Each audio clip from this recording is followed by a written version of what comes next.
I've missed more than 9,000 shots in my career. I've lost almost 300 games. 26 times I've been trusted to take the game-winning shot and missed. I've failed over and over and over again in my life. And that is why I succeed. Maybe it's my fault. Maybe I led you to believe it was easy when it wasn't. Maybe I made you think my highlights started at the free throw line and not in the gym. Maybe I made you think that every shot I took was a game winner. That my game was built on flash and not fire. Maybe it's my fault that you didn't see that failure gave me strength, that my pain was my motivation. Maybe I led you to believe that basketball was a God-given gift and not something I worked for every single day of my life. Maybe I destroyed the game. Or maybe you're just making excuses. Have you ever gone on the court and been afraid? No, I've never been afraid. I mean, obviously you're nervous, but afraid means you're not confident in your skills. I have total confidence in my skills, so I'm not afraid. You had the utmost confidence. Your confidence level was through the roof. Where is it now? On top of the roof. I don't think my confidence changed. I wouldn't have come back into this situation. I never feel that I'm at my best. I feel I still have room to improve. I still set goals for myself to strive for. I'm never complacent with what I've achieved. Even though it's been very successful for me, I still feel I have a lot to prove, not just as a player, but as a person, as a father, to some extent as a role model in all aspects. So I'm never really too complacent with myself or with what I've achieved. When I get to a point where I feel I can improve as a player, I walk away from the game.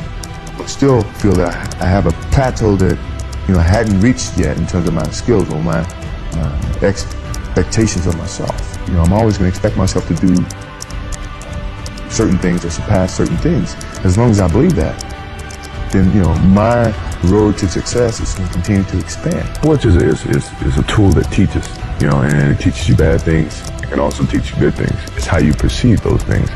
I've looked at every experience that I've had, negative and positive, and taken that as a positive. If I wouldn't change anything because I think it would alter some of the other things that happen. So when I look back, I can't say that I've had any bad things happen. Sure, I mean, you don't want bad things to happen, but you deal with bad things. You can't have good or without bad. We are old. Sure, we're tired. It's been a long season.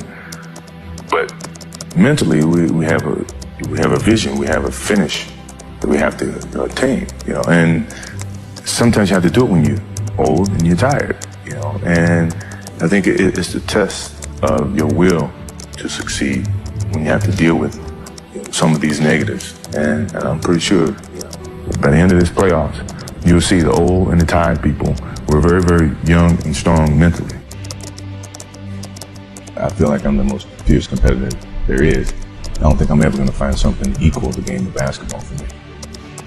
They talk about guys being competitors. He was the fiercest of all the competitors.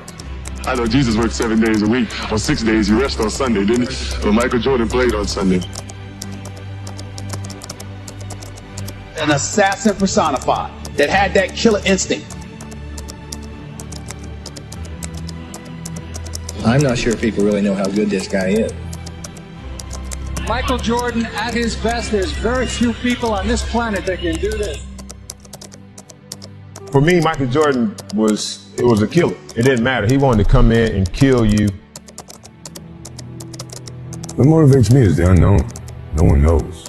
They can all speculate, but no one really knows. And myself, I didn't know. But I didn't let that stop me. And I let that motivate me more so than anything. That as long as it's unknown, that means I have a chance. And that's the way I pursued my whole career. No matter what the game is, or who you're playing against, you have to want the ball, the clock, the pressure. Block all that out. All you think about is what you have to do to win. That's why I love the end of the game. because it comes down to that one moment when it's all in my hand.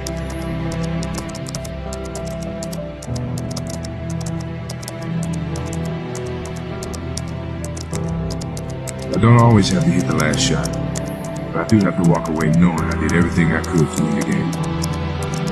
When you step on the floor, it doesn't matter how many times you've done it before. All that matters is that you do it now. Those are the moments you put in the hours of practice for. Those are the ones you never forget. I never feared about my skills, because I put in the work. Work ethic eliminates fear. So if you put forth the work, then what are you fearing? You know what you're capable of doing, what you're not. I've never been afraid. I mean, obviously you're nervous, but afraid means you're not confident in your skills. I have total confidence in my skills, so I'm not afraid.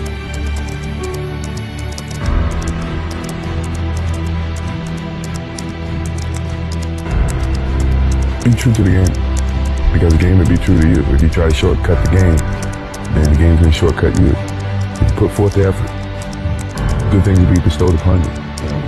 That's truly about the game. And in some ways, that's about life too.